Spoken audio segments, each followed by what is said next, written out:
और अब बात छठ की। आज सूर्यास्त की छठ मनाई गई, कल सुबह सूर्योदय की छठ होगी। मगर दिल्ली में 4 दिन से पॉलिटिक्स वाली छठ मनाई जा रही है। छठ मनाने के लिए यमुना के घाटों पर जाने की पाबंदी थी, मगर साफ पता चल रहा था कि ये पाबंदी यमुना की गंदगी पर पर्दा डालने के लिए लगाई गई थी। दिल्ली सरकार 48 घंटे पहले कह रही थी कि दिल्ली में यमुना एकदम साफ है, यमुना में गंदगी यूपी और हरियाणा से आ रही है। आज वही दिल्ली सरकार यमुना में जहरीला झाग दबाने के लिए बोतलबंद पानी का छिड़काव करवा रही थी। सीएम केजरीवाल अपील कर रहे थे कि छठ पर नो पॉलिटिक्स।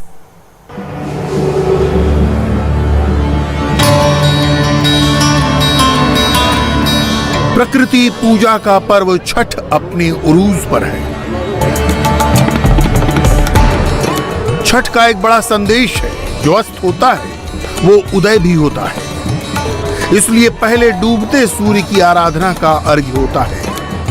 कुछ घंटों पहले उसी अस्ताचलगामी सूर्य को अर्घ दिया गया। यूं तो इस पर्व का आगाज बिहार से हुआ, मगर आज पूरा देश छठ मना रहा है। 25 से 30% पूर्वांचली आबादी वाली राजधानी दिल्ली भी छठ मना रही है।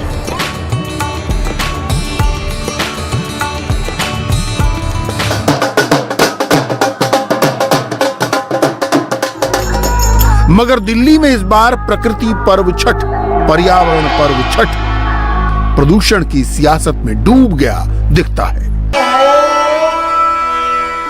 सियासत इतनी हुई कि यमुना के गंदले पानी में तैरते प्रदूषण को दबाने के लिए, छिपाने के लिए दिल्ली सरकार ने कोई जतन नहीं कर छोड़ा। यहां तक कि गंगा के बाद सबसे अधिक पूजी जाने वाली नदी, जो प्रदूषण के बहते झाग से जूझ रही थी, वहां छठ पर्व की सुबह दिल्ली जल बोर्ड के कर्मचारी टैंकर से पानी छिड़क रहे थे। आप क्या छिड़काव कर रहे हैं? ये पानी छिड़काव कर रहे हैं झाग मारने के लिए। कहाँ से ऑर्डर मिला है? दिल्ली जल बोर्ड से जी। और कब तक करेंगे? ये शाम तक करेंगे सर। शाम तक जी। आज भी छठ के लिए क्या तैयारी होगी? ये तैयारी हमारे तो ड्यूटी है, इस पे लगा रखी है झाग मारने के लिए बस। नाव कितने चल रहे हैं? नाव पर ये चलनी है 7-8। मैं छिड़काव कर रहा हूँ। ये जो झाग निकल रहा है, इसको मारने के लिए हमारी दिल्ली सरकार ने लगा रखा है। जी जी, छठ पूजा के लिए छठ पूजा के लिए। कब तक चलेगा ये काम? ये जब तक खत्म नहीं होगा प्रोग्राम, तब तक चलता ही रहेगा। ये किस चीज़ का पानी है? ये बिसलेरी का पानी है, जो आम पब्लिक इस्तेमाल करती है पीने खाने के लिए। और जो झाग बन रही है, हाँ जी, इसका प्रॉपर क्या उपाय रहेगा? इसका उपाय ये, जब तक पानी नहीं बंद होगा, ये गंदा पानी होने की वजह से जो है झाग निकल रहा है जी। तो हाँ जी, कुछ फर्क पता है इससे? ये आपके सामने फैन तो झाग जो आ रही है उधर से, और इधर की तरफ जहाँ हम गाड़ी लगा रखे हैं, ये झाग मर रही है ना, आपके सामने दिखाई दे रहा। आप पूछ सकते हैं, दिल्ली तेरी यमुना कितनी मैली हो गई? जहरीले झाग को भगाने के लिए 15 नावें लगाई गई। प्रदूषण से बचाव के लिए बांस के बैरिकेड लगा दिए गए। इस जिद्दी झाग को हटाने के लिए क्या क्या जतन नहीं किए गए। छठ पर यमुना के प्रदूषण ने दिल्ली सरकार को बेनकाब कर दिया, सरकारी कर्मचारियों की नाक में दम कर दिया, क्योंकि सफाई तो आखिरकार उन्हीं के जिम्मे थी। यमुना के पानी में प्रदूषण तैर रहा है, तो सियासत का जहरीला फोम उससे भी पहले तैरने लगा। दिल्ली आपदा प्रबंधन प्राधिकरण DDMA ने यमुना में छठ पर रोक लगा दी। इसका कारण प्रदूषण कम, कोरोना ज्यादा बताया गया, मगर असली सच्चाई सबको पता है। यह हर साल का किस्सा है। सुबह से ही यहाँ पर यमुना के घाटों की सफाई की गई थी। हालांकि यहाँ पर छठ पूजा मनाने की इजाजत नहीं है, लेकिन आप देख सकते हैं जो झाग आ रहा था उसको रोकने के लिए यहाँ पर घेराबंदी की गई है और रास्ता रोका गया है, ताकि झाग दूसरी तरफ नहीं आ सके। यहाँ पर कुछ देर पहले छठ पूजा समिति के लोग भी आए थे, ताकि छठ की तैयारी की जा सके, लेकिन पुलिस ने उनको रोक दिया। 19-20 साल से मैं यहाँ आ रहा हूँ, और पहले यहाँ पे जंगलात हुआ करता था, और पहले यहाँ साफ सफाई होती थी, पूरा जंगल हो गया है। दिल्ली गवर्नमेंट ने 2 साल से अपनी इज्जत बचाने के लिए जो है क्या नाम है, करती है। ये बांस की बल्ली वगैरह जो लगा दिया है इन्होंने, ताकि क्या नाम अपनी इज्जत बची जाए। आज जो है छठ पूजा करने की तैयारी करने के लिए जो है क्या नाम कालिंदी कुंज पर काफी संख्या में लोग आए थे और अपनी साफ सफाई भी किए थे, मगर क्या नाम बाद में पुलिस आई है और उनको यहाँ से सबको हटा दिया है। यमुना में छठ पूजा पर रोक केजरीवाल सरकार के लिए सियासी लिहाज से उल्टी पड़ी। इस मामले में जितनी राजनीति इस बार देखी गई कभी नहीं हुई। बीजेपी सांसद प्रवेश वर्मा तो बैरिकेड तोड़कर आईटीओ घाट पर पहुंच गए। इस दौरान उनकी पुलिस वालों से धक्का मुक्की भी हो गई। प्रवेश वर्मा आईटीओ घाट पर ही जम गए। उन्होंने अपने समर्थक परिवारों को पूजा के लिए आईटीओ घाट बुला लिया और केजरीवाल पर जमकर बरसे। जब उन्होंने कहा हम यहाँ पर नहीं मनाएंगे छठ पर्व, यहाँ पर प्रतिबंध होगा, तो हमने पूछा क्यों होगा जब हजारों पर, तो यहाँ पर क्यों नहीं मनाएंगे? तो उसका कारण ये है क्योंकि उन्होंने माँ यमुना की सफाई नहीं करी, यहाँ पर पैसा खर्च नहीं किया। तो लाखों लोग आएंगे, उनको इसकी हकीकत पता लगेगी तो अरविंद केजरीवाल की पोल खुलेगी, इसलिए उन्होंने यहाँ पर प्रतिबंध लगा दिया। दूसरा, ये कोई दिवाली तो है नहीं कि कोई अपना पटाखे छुड़ाने हैं, कोई अपना पोल्यूशन होगा, प्रदूषण होगा। यूपी का चुनाव आने वाला है और अरविंद केजरीवाल चाहते हैं कि उसको अल्पसंख्यक समुदाय का वोट मिले, तो हिंदुओं के त्योहारों को कुचल दो। केजरीवाल सरकार का तर्क ये है कि यमुना में जो गंदा पानी आता है वो हरियाणा और उत्तर प्रदेश से आता है, मगर पिछले कई दिनों से यमुना के पानी को लेकर मोर्चा खोले बीजेपी सांसद और दिल्ली के पूर्व अध्यक्ष मनोज तिवारी ने बाकायदा एक वीडियो जारी किया। इस वीडियो में मनोज तिवारी ने बताया कि यमुना को गंदा करने वाला पानी दिल्ली के ही नालों से निकलता है। ये जो मेरे पीछे बह रहा है, ये नदी नहीं है साथियों, ये नजफगढ़ ड्रेन है, एक नाला है जो जहरीले पानी का है, जहरीले वेस्ट का है, जो पूरे ये नजफगढ़ ड्रेन में पीछे दो ड्रेन मिलती है और तब आकर के ये यहाँ मिल रही है और यहाँ से ये पूरा जहर का नाला ये जमुना जी में मिल रहा है। सामने सिग्नेचर ब्रिज है, आप स्वयं देख लीजिए आपकी आंखों के सामने। और मैं सिर्फ ये काम इसलिए कर रहा हूँ कि अरविंद केजरीवाल के झूठ को एक्सपोज कर सकूँ। आप देखिए, ये वजीराबाद ब्रिज है, वो देखिए सामने वजीराबाद ब्रिज है और उस वजीराबाद के उधर पूरा साफ पानी है जहाँ मैं कल खड़ा होकर के दिखा रहा था, और उसके ऊपर हरियाणा से पानी आ रहा है, वहाँ से पानी साफ आता है और ये नजफगढ़ का नाला ये सीधे जमुना मैया को प्रदूषित कर देता है। 70% प्रदूषण का कारण ये नाला। दिल्ली सरकार इस प्रदूषण से लड़ने में लाचार नजर आई। दिल्ली सरकार ने छठ के लिए पार्कों में गड्ढे खुदवाए। शाम को अर्घ्य के वक्त अरविंद केजरीवाल खुद घाट पर नजर आए। छठी मैया का आशीर्वाद लीजिए सब लोग। छठ का पर्व हर्षोल्लास के साथ मनाइए, सबके सुख की कामना कीजिए।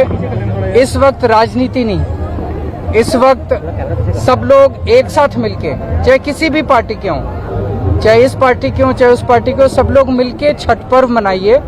ये वक्त राजनीति का और तू मैं का नहीं है। और मैं सब लोगों की सुख की कामना करता हूँ, सब विरोधियों के भी सुख की कामना करता हूँ, उनकी सबकी खुशी की और स्वस्थ स्वास्थ्य की कामना करता हूँ।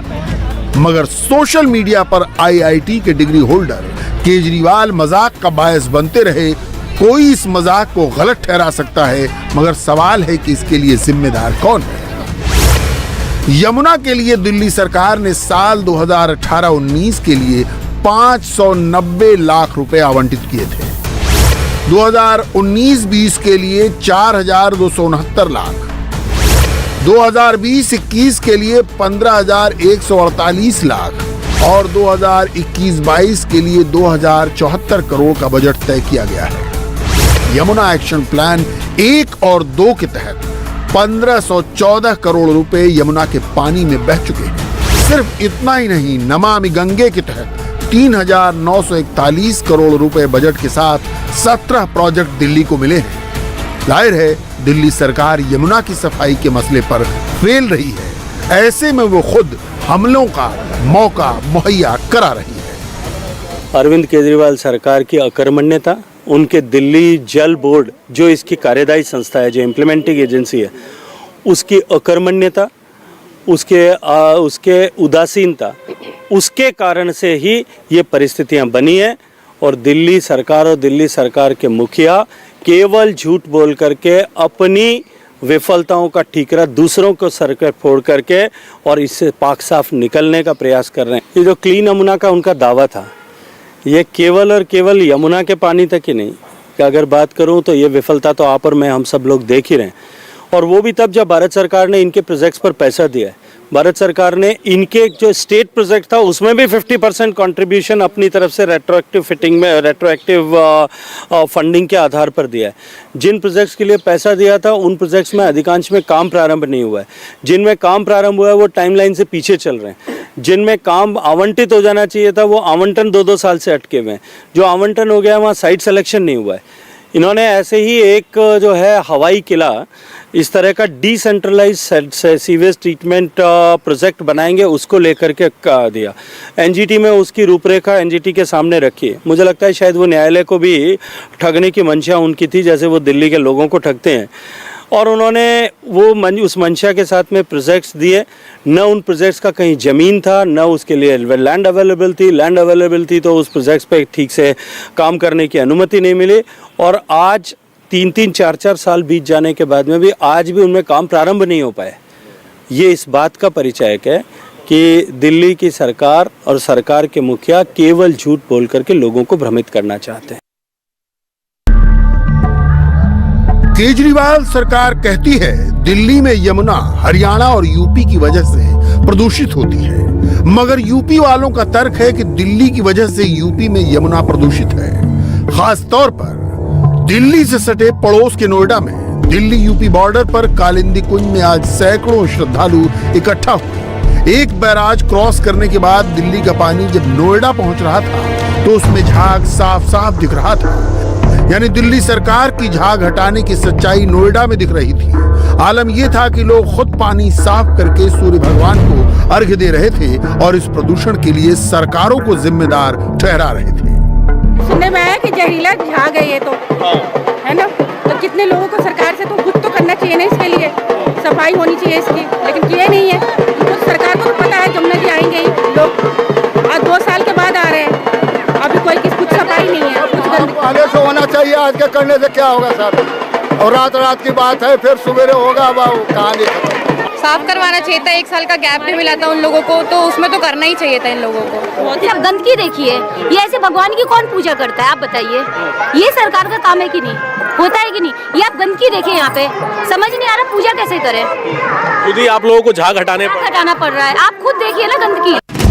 इन तमाम इल्जामात की रोशनी में दिल्ली से यमुना नदी का राबिता देखना भी जरूरी है। 1400 किलोमीटर लंबी यमुना नदी उत्तराखंड के यमुनोत्री से निकली है, फिर हिमाचल प्रदेश, हरियाणा और दिल्ली से होते हुए यूपी के प्रयागराज में संगम तट पर गंगा नदी से मिल जाती है। दिल्ली में यमुना का सिर्फ 22 किलोमीटर हिस्सा ही पड़ता है, यानी अपनी पूरी लंबाई का सिर्फ 2% यमुना ही दिल्ली में बहती है। मगर दुख की बात यह है कि अकेले दिल्ली ही यमुना को 80% प्रदूषित करती है। यूपी के जल शक्ति मंत्री ने भी यमुना की सफाई के मामले में दिल्ली सरकार को घेरा, तीखे सवाल किए। मंत्री महेंद्र सिंह ने कहा कि दिल्ली सरकार को यमुना की सफाई पर ध्यान देना चाहिए। यमुना हरियाणा में भी साफ है और दिल्ली से निकलकर यूपी में भी साफ हो जाती है। पूरी तरीके से दिल्ली सरकार ने जमुना जी को भी गंदा किया है, नहर को भी गंदा किया है, प्रदूषण भरपूर तरीके से फैलाया है। उसमें दिल्ली के लोग भी बीमार हो रहे हैं, हरियाणा के लोग भी बीमार हो रहे हैं और उत्तर प्रदेश के लोग भी बीमार हो रहे हैं। इसकी पूरी की पूरी जिम्मेदारी अगर किसी की है तो दिल्ली सरकार के ऊपर है। अनावश्यक आरोप लगाने से कोई फायदा नहीं। अगर आपको देखना है तो मैं आपसे भी कहना चाहूंगा, वजीराबाद से पहले जमुना जी बहुत थोड़ी दूर तक बागपत में हमारे यहाँ उत्तर प्रदेश में आती है। और बागपत में आप रिपोर्टर को भेज करके देखिए कि जमुना जी कितना नीला नीला पानी, एकदम पवित्र स्वच्छ जल, निर्मल जल आपको दिखाई पड़ेगा। और जैसे बॉर्डर पर वजीराबाद को जमुना जी क्रॉस करती है, एंट्री करती है, वैसे जमुना जी काली हो जाती है। अब आप दिल्ली की सरकार चलाने वाले लोग कहते हैं कि उत्तर प्रदेश, अब दिल्ली में जाकर के तुम उत्तर प्रदेश की सरकार सफाई नहीं करेगी। ओखला बैराज जो बना है वो भी दिल्ली में ही है। ओखला बैराज का मेंटेनेंस मैं करता हूं, ओखला बैराज से पानी मैं देता हूं, लेकिन ओखला बैराज में एसटीपी में नहीं लगाता हूं। एसटीपी की जिम्मेदारी जितने नाले आ रहे हैं और दिल्ली का जो प्रदूषण है उसको रोकने की पूरी जिम्मेदारी दिल्ली सरकार की है। तो कम से कम दिल्ली सरकार अपनी जिम्मेदारी का निर्वहन करे। कोई काम नहीं किया और छठ की पूजा पे, पवित्र पूजा पे इतनी बड़ी झूठ बोल करके लोगों को बता रहे हैं कि नहीं ये उत्तर प्रदेश सरकार। तो अगर वो गद्दी छोड़ना चाहते हैं तो उत्तर प्रदेश सरकार पे दिल्ली संभाले, दिल्ली भी अपना देखेगी, दिल्ली की सरकार भी चलाए। आइए अब सियासत से हटकर कुछ आंकड़ों पर भी गौर कर लें। आखिर दिल्ली सचमुच यमुना को कितना गंदा करती है? दिल्ली पॉल्यूशन कंट्रोल कमेटी की सबसे ताजा रिपोर्ट बताती है कि यमुना में रोजाना 3 अरब 50 करोड़ लीटर यानी 720 मिलियन गैलन सीवेज नालों के जरिए मिलता है। यानी दिल्ली का करीब करीब 29% वेस्ट सीधे यमुना में गिरता है। साफ है, प्रदूषण मुक्त करने के लिए हजारों करोड़ रुपए यमुना को साफ करने में लग चुके हैं, लेकिन यमुना का पानी साफ होने की बजाय गंदा होता जा रहा है। सवाल है, यमुना साफ कब तक हो पाएगी? जवाब है, तय टारगेट के तहत काम हुआ तब 2023 तक। अगर दिल्ली सरकार ने ध्यान नहीं दिया तो हर साल यही हाल का किस्सा चलेगा और सियासत यूं ही जारी रहेगी। इंडिया टीवी हर वक्त हर जगह डाउनलोड करने के लिए सर्च करें India TV news Google play store या ऐप स्टोर पर।